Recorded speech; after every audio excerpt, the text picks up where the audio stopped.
Bien sûr.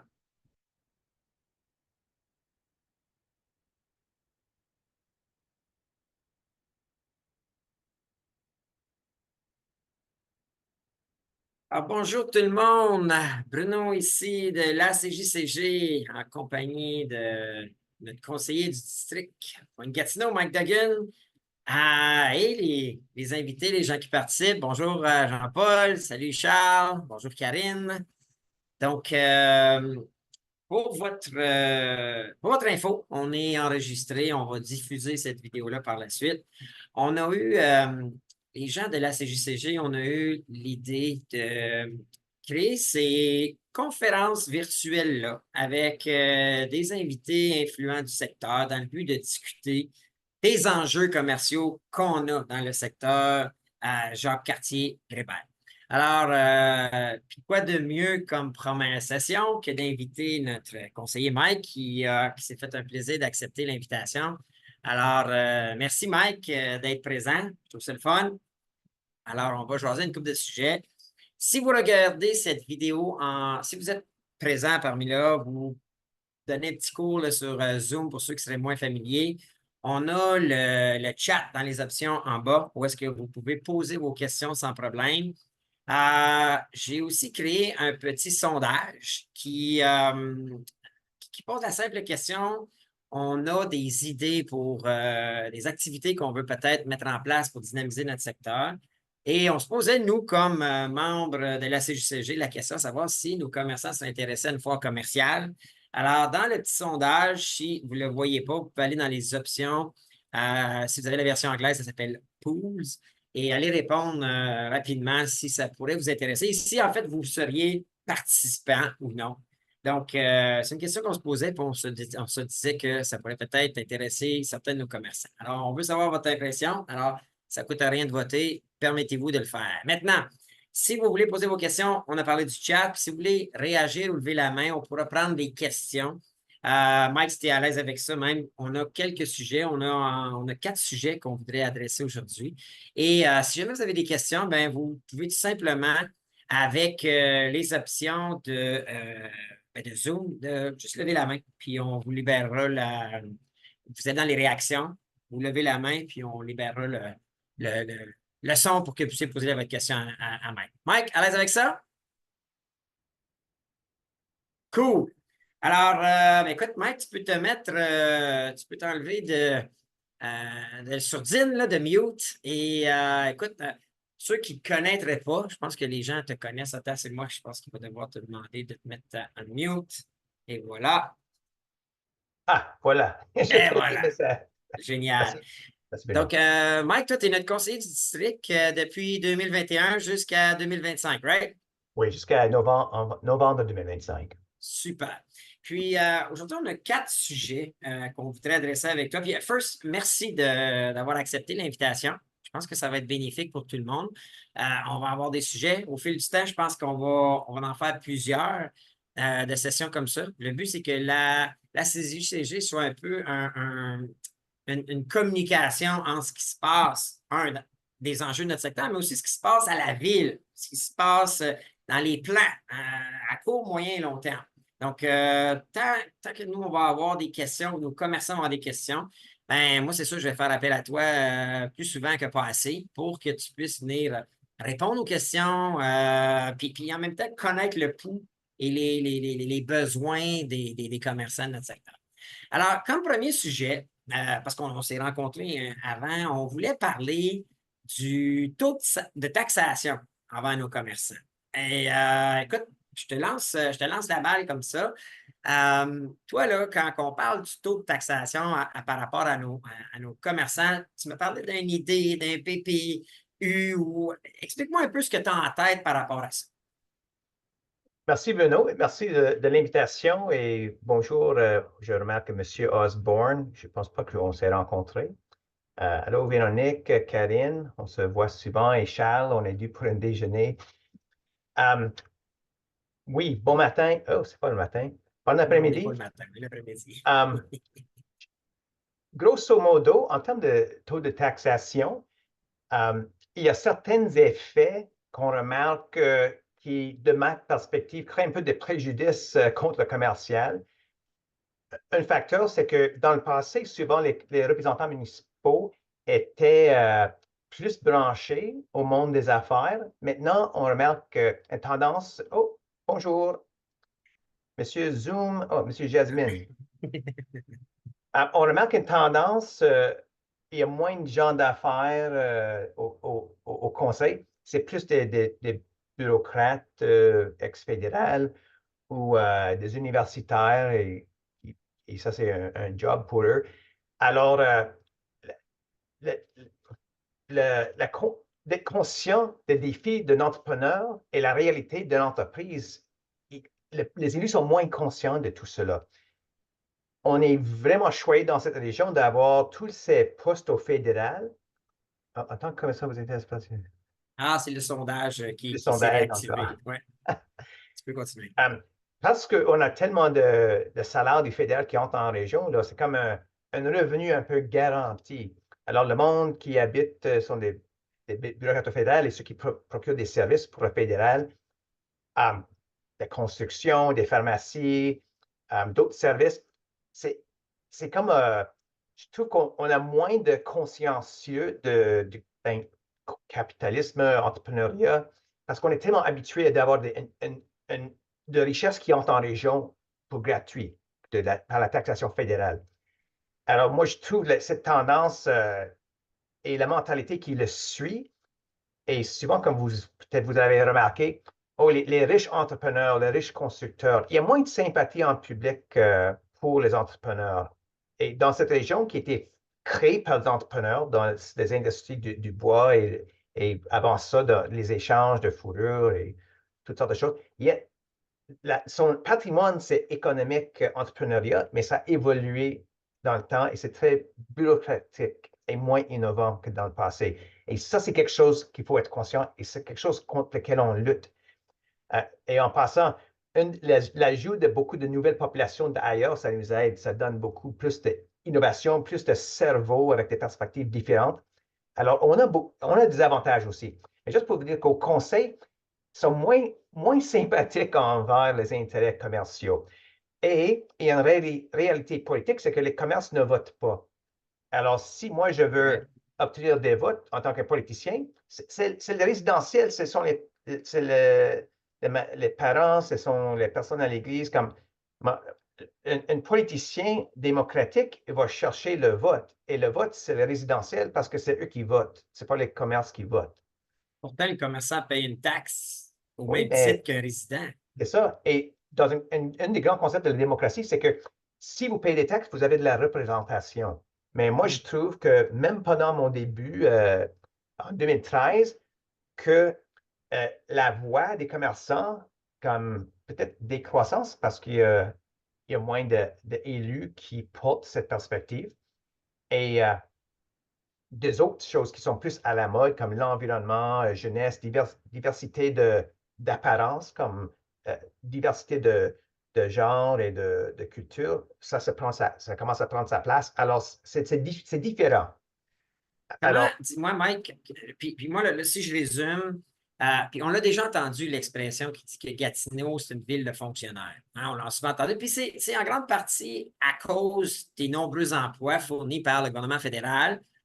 Puis tant mieux, ça sécurise une région d'avoir des emplois de ce type-là. Par contre, j'entends que toi, comme conseiller, ce que tu veux essayer d'inculquer, c'est un petit peu plus à l'administration de la ville, c'est d'avoir un petit peu plus la philosophie entrepreneuriale, puis comprendre que l'entrepreneur est nécessaire et qu'on doit être un bras droit ou un coup de main à l'entreprise, au commerce. Puis tu trouves que c'est plus ou moins ça en ce moment, ce que tu remarques à l'administration. C'est ce que tu nous dis, là. oui, désolé, j'ai fait beaucoup de blablabla pour arriver au taux de taxation. Et lorsqu'on parle de Mhm. taux de taxation au Conseil, on veut le limiter pour le résidentiel parce que ça, ce sont nos électeurs, les personnes Ouais. qui paient leur taxe foncière sur leur résidence. On veut le garder à comme 1,9. Ensuite, on met une taxe d'infrastructure qu'on cache avec certains mots. Effectivement, c'est comme 2,9, Ouais, l'augmentation de taxes. Mais pour les commerciales, ça augmente plus que ça, plus rapidement. absolument. en train d'accélérer.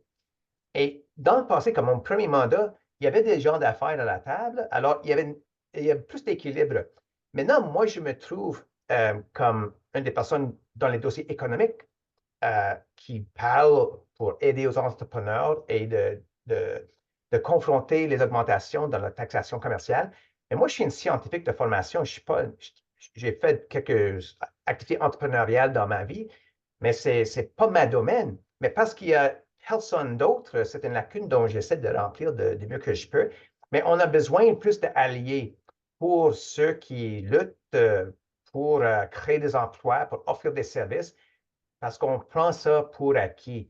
Et OK. vous savez que votre clientèle, là, ils vont beaucoup de choix, peut aller sur Amazon, peut aller à Costco. Alors, c'est très compétitif et il faut lutter. Il faut lutter et il faut s'assurer que l'administration ne vous punit pas, qui est en train de se faire lorsqu'on remarque l'augmentation de taxation résidentielle augmente, mais commerciale augmente plus rapidement.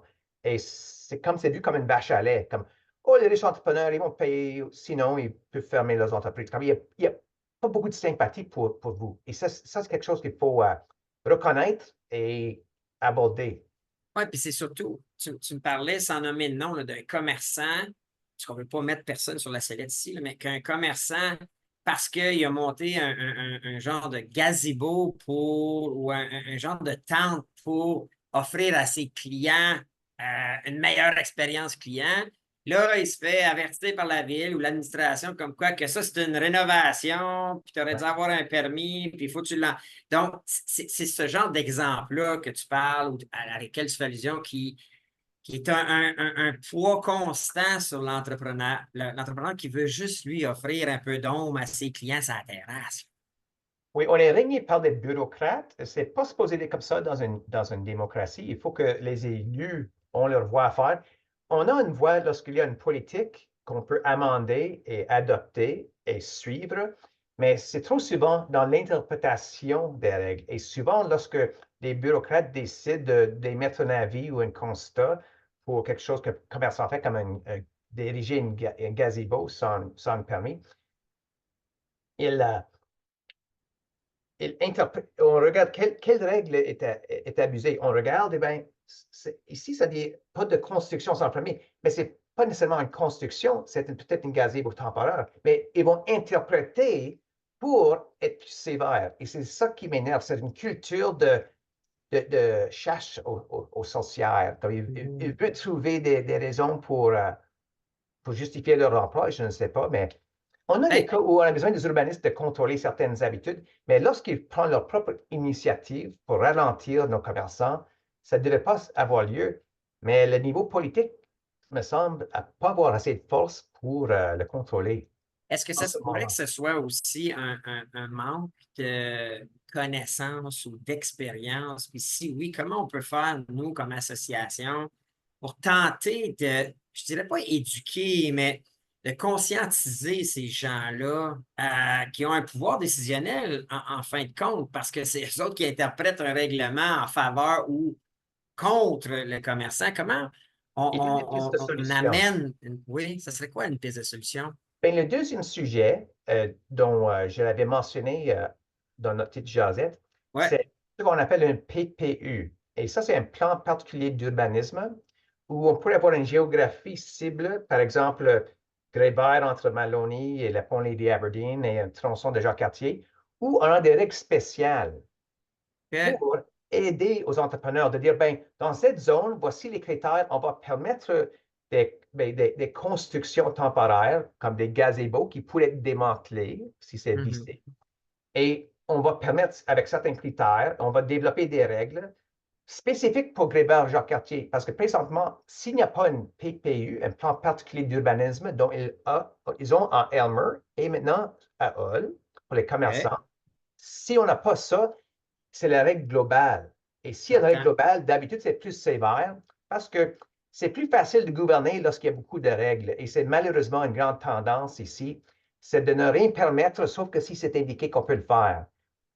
En contraste d'autres systèmes de gouvernance où on dit, ben, faites ce que vous voulez en tant que ça ne nuit pas aux autres. C'est un peu comme une méthode anglo-saxonne d'être plus libertariens avec leur propriété privée, tandis que les traditions plus, moi j'appelle ça napoléoniques, là, tout est codifié, où on ne peut rien faire sauf que ce que l'État permet. Et je trouve que cette tendance commence à dominer en région. Ce n'était pas comme ça dans le passé. Et je remarque que j'appelle ça l'influence de l'Est, la bureaucratisation, beaucoup de taxation, beaucoup de contrôle qui vient de Québec, là, les bureaucrates.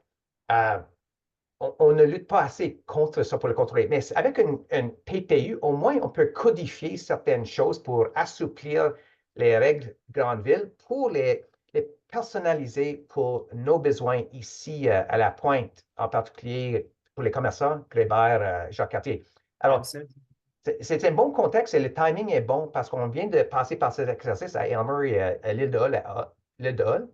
Alors, on est dû. Maintenant que vous avez une association de commerçants depuis comme 3, 4 ans, c'est le temps de parler d'un PPU tant qu'à moi. Et comment on initie cette initiative-là ou Ah, comment ça fonctionne le processus? C'est-tu toi? C'est-tu un asso comme nous autres? C'est-tu les commerçants eux-mêmes? Comment on déclenche ce processus? on le fait en partenariat. OK. On va se joindre si vous avez une petite équipe de travail ou quoi que ce soit.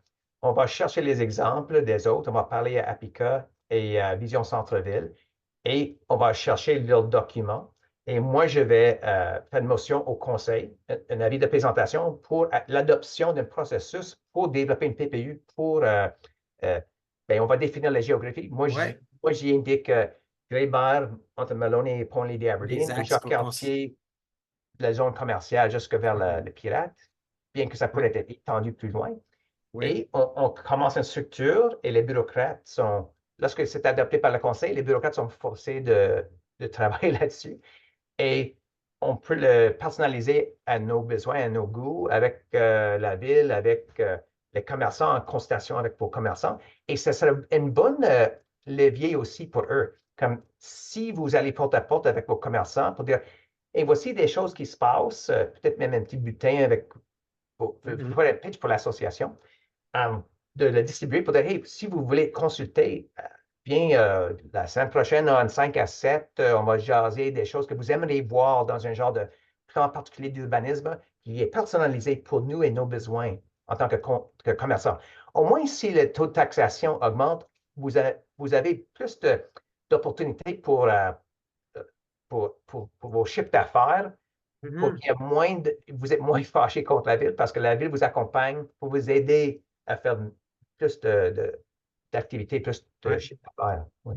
Non, puis moi, je peux confirmer, pour avoir été impliqué dans des projets avec des fonctionnaires de la ville, moi, je peux dire que les payés, c'est pas eux autres, bureaucrates, c'est que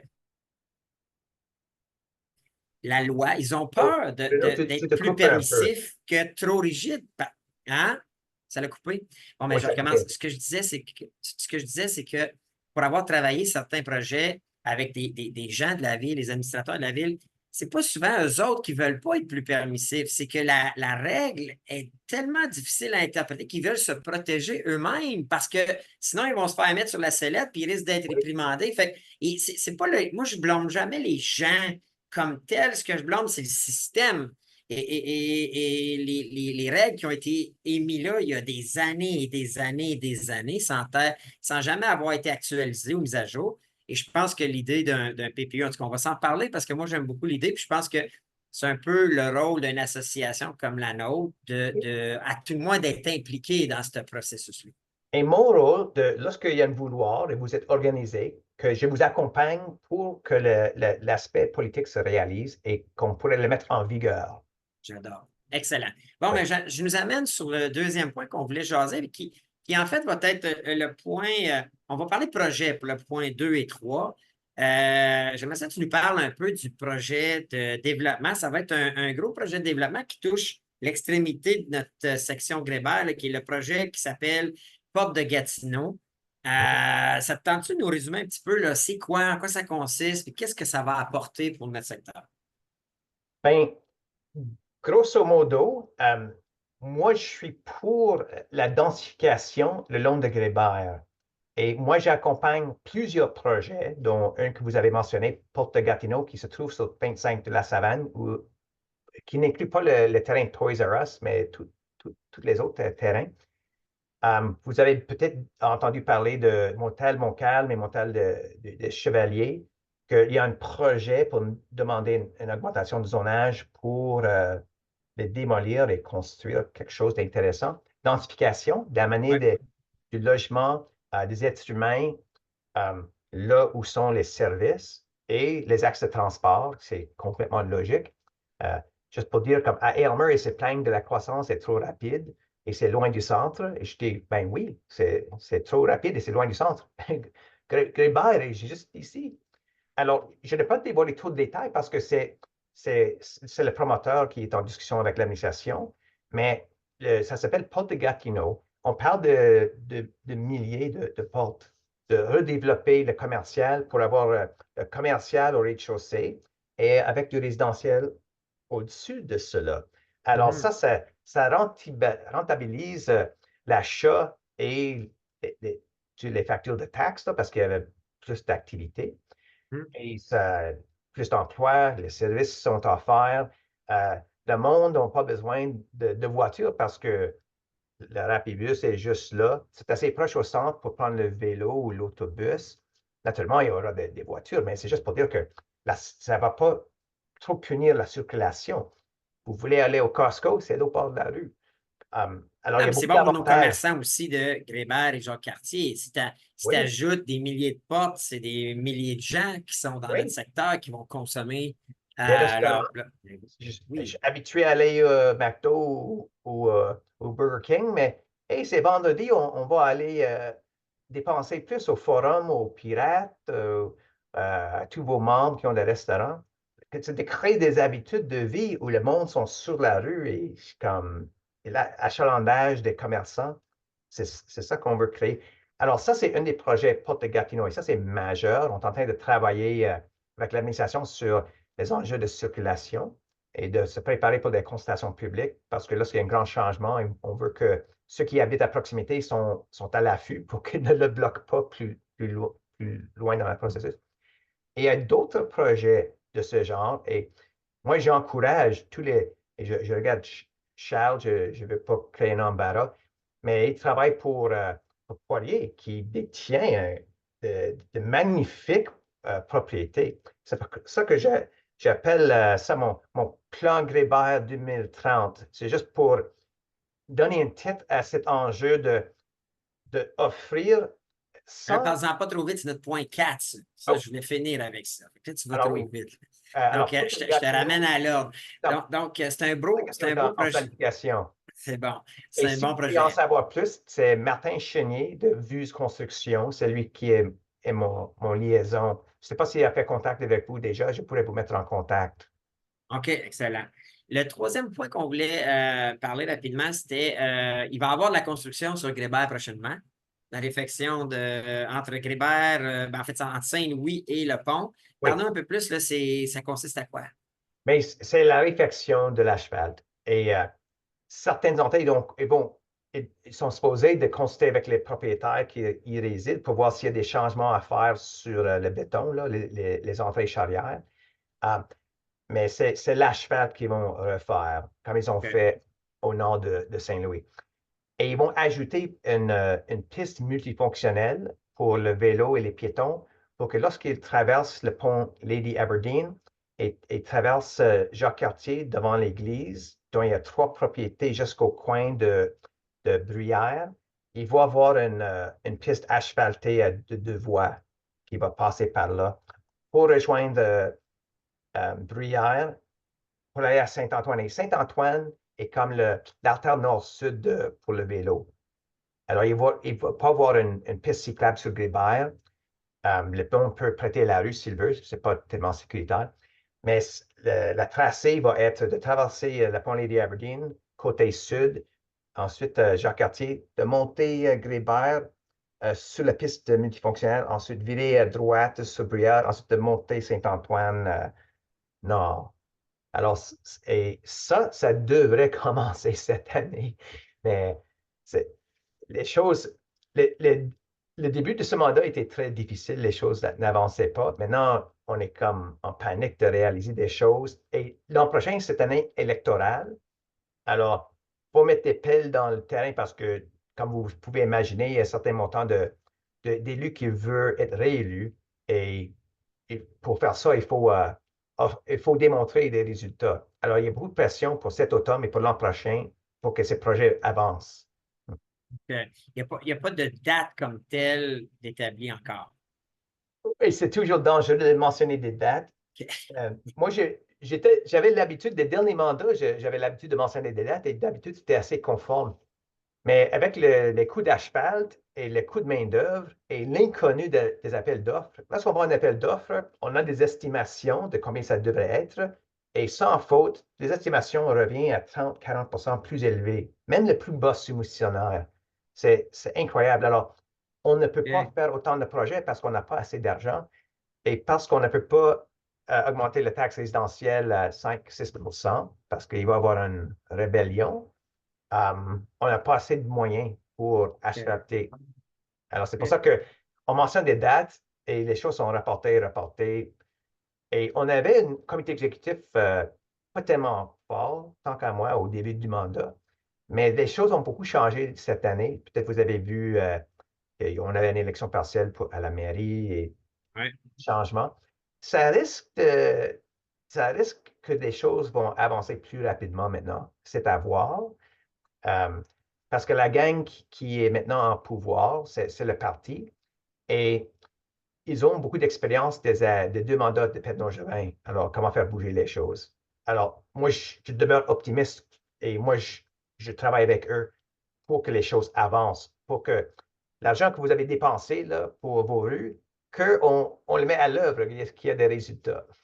Absolument. Absolument. Bon, ben, ça nous amène à notre quatrième point, celui que, on a rapidement baptisé, ou à tout le moins nommé Grébert 2030, parce que je t'ai posé la question, comment tu vois les 2, 5, 10 prochaines années? Alors, parlons un peu de ta vision par rapport à notre axe, notre secteur, genre quartier Grébert. Ben, merci Bruno. C'est assez évident que Grébert, c'est central en termes de notre noyau urbain à Gatineau, qui est très étendu le long de la rivière entre Aylmer et Buckingham, que nous sommes dans le centre. Nous, ici à Pointe-Gatineau et un peu au nord, et comme l'île de Hull et Hull, c'est comme le centre de la ville, dont il y a une rivière, la rivière de Gatineau est dans le milieu. Et on remarque que, par exemple, Maisonneuve. Maisonneuve, maintenant, la tendance de développement, c'est d'avoir du commerce dans le rez-de-chaussée et du résidentiel en haut. Et on remarque qu'il y a beaucoup de chantiers de construction, il y a des grands édifices qui sont montés. Ils ne sont pas tous remplis, par exemple. Et on remarque que c'est tellement proche au pont parce qu'eux, ils ont tous les ponts. Là. On a pas de pont qui traverse à Ottawa ici. On travaille là-dessus, c'est un autre sujet. Euh, L'île d'Ol a quatre ponts. Alors, en Ouais. conséquence, souvent, les mondes qui remplissent les condos qui sont nouveaux, alors peut-être un peu plus chers, c'est pas des personnes de chez nous, souvent. C'est les Ontariens, max, c'est moins cher, ils, ils vont venir, ou ils sont vides, ou c'est du Airbnb. Et OK. ils ont des exemptions de taxes hein, pendant 10 ans, plusieurs de ces projets, pour encourager la population et les familles à Idole, mais ça ne fonctionne pas. Moi, je veux répéter ce genre de choses ici. Naturellement, il faut discuter de la densification et on ne veut pas se surdévelopper non plus parce que le monde qui y habite ne va pas vouloir trop de monde. Mais la tendance d'avoir le long de Grébert, où on a, par exemple, beaucoup de commerces d'un étage, euh, de refaire le zonage en amont, de ne pas exiger le propriétaire d'aller dans tout un processus pendant 2 ans, mais que la ville entame ce processus pour l'offrir aux propriétaires. Et on a fait cet exercice en 2021 lorsqu'on a adopté notre plan d'urbanisation. Donc, moi, j'étais à Deschênes et Aylmer et je me suis assis avec l'administration. Ils m'ont dit, Monsieur Duggan, voici le schéma. Comment est-ce qu'on peut concorder avec notre zonage à Deschênes? Et moi, je me suis assis et j'avais déjà une liste parce que je parlais aux propriétaires, ceux qui voulaient aller à 20 étages, qui sont sur un axe de transport comme Vanier à Lumetière, où c'est un axe de transport majeur. J'ai dit, ouais, ici, 20 étages. Ils ont dit, vraiment, c'est pas trop? Non, non, non, mais 20 étages. Comme si quelqu'un a la capacité de le construire, faisons-le. Vous allez avoir une rapidbus ou une tramway qui passe, allons-y. OK. Et à peu près 85% de mes suggestions, c'était juste question, ils ont juste tapé sur l'ordinateur et ça, c'était la nouvelle règle dans le plan d'urbanisation. C'était si simple que ça. C'était juste le moment parfait parce qu'on refaisait tous les zonages et tous les chiffres. Mais moi, je n'étais pas à Pointe-Gatineau et ça me semble que cet exercice était plus mollo, comme la personne qui était en place n'a pas voulait garder comme villageois, genre, mais moi, je veux préserver le villageois dans les quartiers résidentiels, comme Saint-Rosaire, Coteau. Oui, en euh, arrière. En arrière, c'est en arrière, correct que ça reste comme ça. On c'est ne veut pas ça. détruire Et les dans leur maisons. plan principal, l'axe de transport avec les grands tuyaux, avec les personnes qui nous visitent. Lorsque quelqu'un visite à Pointe-Gatineau, il ne va pas dans les quartiers résidentiels. Ils vont circuler sur, ben, vous connaissez les rues, tous les axes majeurs, c'est Jacques-Cartier, Grébert, Saint-Louis, de la Savane et Maloney, et le Mhm. 50. Le monde ne déroge pas de ça. Les Ontariens viennent acheter leur bière au Costco, puis ils s'en vont par la suite. Ou nos restaurants, il y a des Ontariens on a parmi les meilleurs restaurants dans la région, sur Grébert. C'est magnifique. Alors, de densifier, amener des clientèles, de rentabiliser les terrains pour encourager les propriétaires et de faire le zonage en amont pour qu'un propriétaire n'ait pas besoin de lutter pendant 2 ans pour changer le zonage. C'est déjà fait. Ils peuvent concentrer sur leur projet et ils vont épargner beaucoup de temps. Et le temps, c'est de l'argent. Absolument. Alors, Absolument. il y a plusieurs projets actuellement pour le zonage le long de Grébert et je lutte avec l'administration pour dire euh, modifions le schéma d'aménagement, pas le schéma d'aménagement, le plan d'urbanisation Ouais, pour la ouais. concordance au schéma. Les chiffres sont déjà là et approuvés. Augmente les chiffres et arrêtons de punir les propriétaires. Alors, ça, c'est comme plan Grébert 2030. J'aime ça. Et euh, il y a du monde qui n'aime pas l'idée parce qu'il ne veut pas trop de personnes. Comme si tu habites sur une rue juste à côté, moins Saint-Antoine, mais l'autre côté, comme si tu habites sur la rue Cousineau, il y a certains résidents qui ne vont pas vouloir un bloc à côté de chez eux qui regardent dans leurs arrière-cours. Ça, c'est quelque chose à gérer. C'est naturel avec la croissance. Mais je pense que si on va densifier à l'est, c'est comme un axe majeur comme Grébert central où on devait le faire. Pas ailleurs comme de la cité, ils sont en train d'approuver des multi-étages conçus en hauteur, d'Ormani, Adam, entre autres. Mais ici, c'est plus central. Alors, c'est pour ça que je parle d'un plan de ce genre qu'on a baptisé tantôt le plan Grébert 2030, parce que c'est pas demain, mais c'est dans le moyen terme. C'est réalisable. Non, mais c'est d'avoir une vision aussi. Puis c'est plate à dire, sauf qu'Oui,une ville, ça évolue dans le temps. oui, Et tu peux pas penser, même si tu es un citoyen de longue date, qu'il y aura pas cette évolution-là. Sinon, la ville va mourir à un moment donné. Tu comprends? oui. Et tout, Ça évolue, une ville. et tout fait ensemble. euh, je travaille le projet Parc la Baie pour avoir un grand espace public 4 saisons avec des activités familiales. Et j'ai 3 projets assez majeurs de logement social pour la pour la mixité là, à la pointe, mais pas de ghetto, de nouvelles constructions bien gérées et gérées par soit le OHO, l'Office de l'habitation de l'Outaouais, ou l'autre entreprise, l'autre OBNL, Habitation Rivière des Outaouais, qui a plusieurs projets aussi. Alors, des projets de résidentiels qui sont moins classe. Nos jeunes retraités vont évacuer leur bungalow pour des jeunes familles et habiter dans des places avec des services et leurs amis sont tous là, et bingo dans le rez-de-chaussée et des restaurants à proximité et des projets de logement social pour que tout ça marche tout ensemble. C'est ça que je travaille à Elmer et OK? maintenant, c'est vraiment ici à la pointe, là, le potentiel est énorme.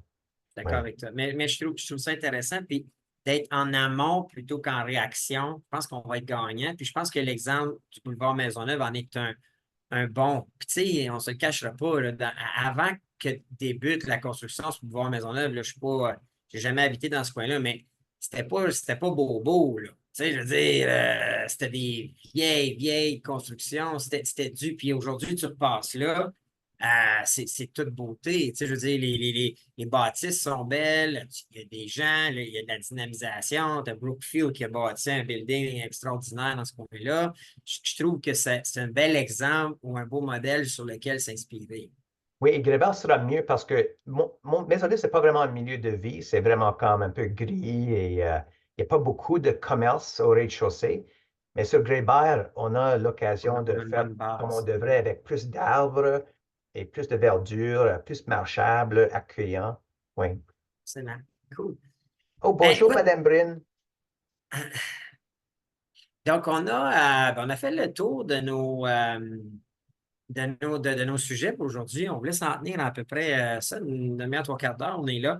Est-ce qu'on a des gens qui auraient des commentaires, des questions, quelque chose à ajouter? Non? Bonne nouvelle, Shannon, on a enregistré la session, alors on va pouvoir, puis on va la diffuser puis la partager à tout le monde. Alors, écoutez, si on est là comme, ben, écoute, moi je te dis, Mike, merci beaucoup pour ton temps. Super apprécié. Moi, je garde contact avec toi parce que dès que je vais avoir des questions. Puis on pense que cette nouvelle initiative de l'ASSO va permettre d'améliorer la communication entre les commerçants, la ville, puis en même temps aussi de partager les visions que autant toi d'un œil politique ou nous d'un œil de commerçants, on pourrait avoir. Donc, c'est d'allier nos forces, c'est de se parler, de se comprendre, puis de travailler dans le même sens. Je pense que c'est la clé. Oui, merci Bruno de l'invitation et merci de ceux qui sont venus. Et je vous encourage qu'on fait des suivis pour même faire un porte-à-porte ensemble aux commerçants pour commencer à parler d'un plan particulier d'urbanisme et des projets potentiels de densification et revitalisation, reconstruction urbaine.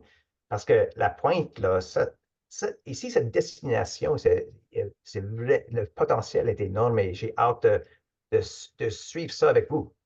Moi, je suis d'accord. Je suis d'accord avec ça aussi. Ça fait longtemps que je suis un commerçant dans ce secteur-ci, puis je vois le potentiel définitivement. Il a juste besoin d'un peu d'amour, ce qu'on va lui donner. Hmm. Bon, ben, merci tout le monde d'avoir été là. Puis suivez-nous parce que on va continuer cette initiative-là. On aura différents sujets, différents invités. Le but, c'est de tout simplement adresser des enjeux, des sujets, euh, toutes sortes peu importe le dossier qui touche notre secteur, puis surtout les commerçants. Alors, ben, merci tout le monde, puis on se reparle bientôt. À la prochaine. Bye Ciao, ciao. bye.